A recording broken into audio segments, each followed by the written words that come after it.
Hello, Patriots.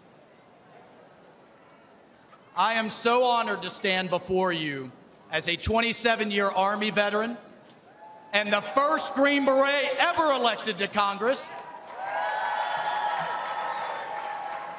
And I'm joined tonight by my beautiful wife, Julia, who, oh, by the way, has more combat tours than I do. Look, folks, we have deployed all over the Middle East, all over Africa, all over Afghanistan, and I have never in my lifetime seen the world falling apart like it is under Joe Biden.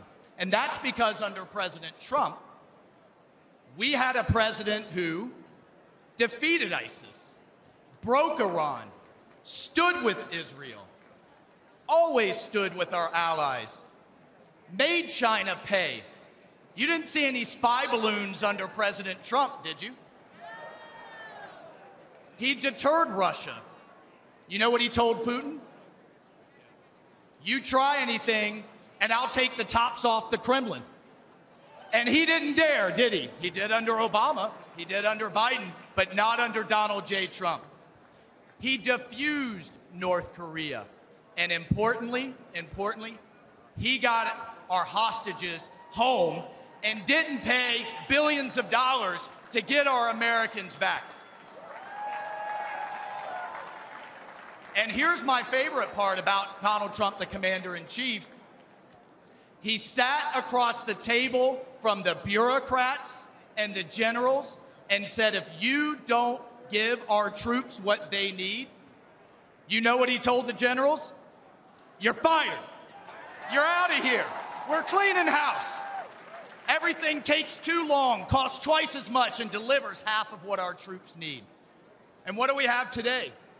What do we have today with President Biden? What's he focused on? He's focused on pronouns. He's focused on renaming bases.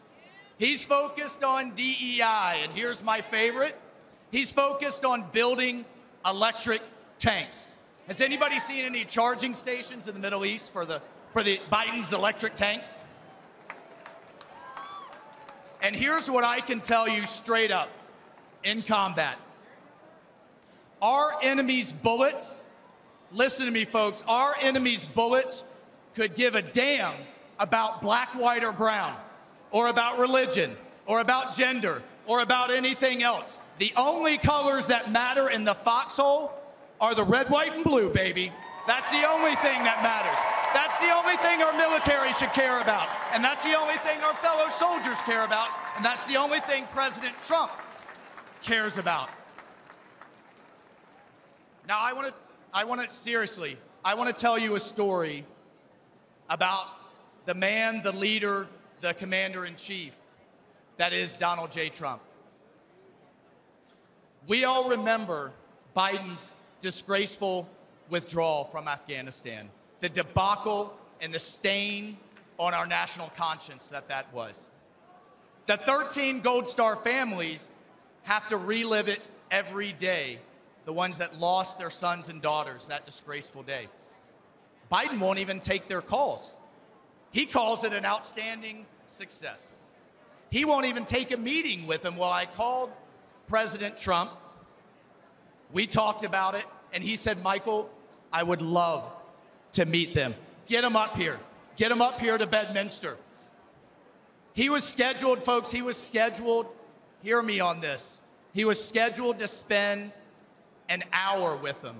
You know how long he spent? He spent 6 hours with them.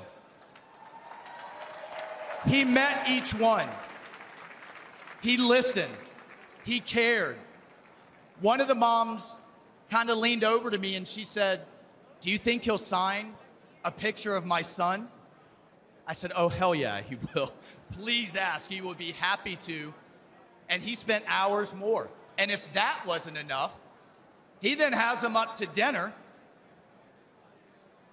And at the start of the dinner, he promised them this.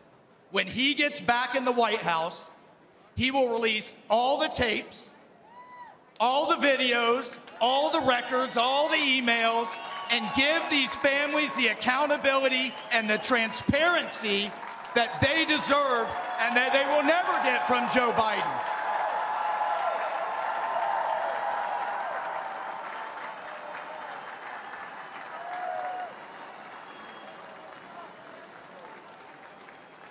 And then God bless this man. This is why I love this man so much. He had them laughing. He had these moms that have been through so much crying. He had them, I love this, we saw DJ Trump in action playing Sinatra, playing Phantom of the Opera. He had these moms dancing with their husbands. Two of them came up to me afterwards and said, this was the best thing that had happened to them since they had lost their sons. That night with President Trump. Mr. President,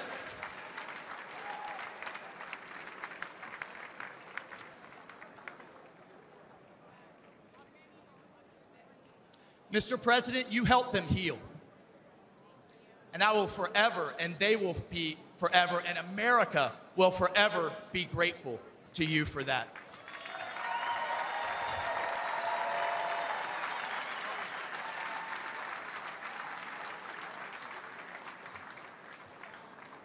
Patriots, that's the Donald Trump that I've come to know. That's the Donald Trump and the commander-in-chief we all know. That's the Donald Trump the media never wants you to see.